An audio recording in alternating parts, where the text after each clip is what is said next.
यस्तो अवस्था देखेर पनि नदेखे जस्तो नगर्नु होला। जति सक्दो सेयर गरिदिनुहोस्, जति सक्नुहुन्छ सानो सानो सहयोग गरिदिनुहोस् होइन। सानो छोरा छ, बुढी छ, उनीहरूसँग छुट्टिन चाहन्न होइन। कुरा गर्दा गर्दै देख्नु भएको थियो नि कस्तो भएको थियो।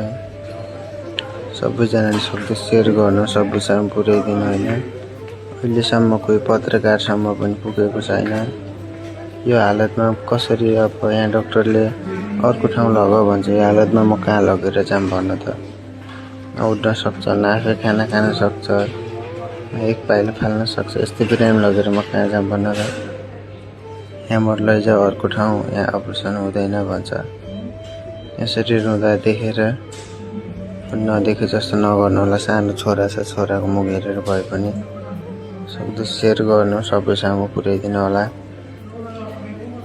यस्तो दिन त कसैलाई पनि नआओस्। कति 10 महिना भयो विदेश गएको, कति 6 महिनामै क्यान्सर रोग लागेको हो।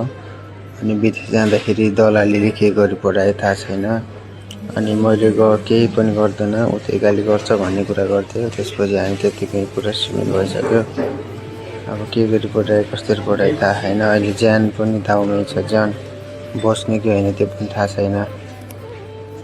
यस्तो छ कन्डिसन, पुरै खराब भइसकेको छ। दिशामा पुरै ब्लड जान्छ। एकछिन पनि सुत्न सक्दैन। पेट दुख्यो भने रातभरि मिर्न लगायो। न आफू सुत्ने, न कुरुवालाई बस्न दिने होइन। लास्टै गाह्रो भइरहेछ। हजुरहरू सक्दो सेयर गरेर सबैसँग पुर्याइदिनु होला। अनि कोही पत्रकारको नम्बरहरू छ भने कन्ट्याक्ट गराइदिनु होला। जसरी भए पनि यस्तो हालतमा म कता लगेर जाम।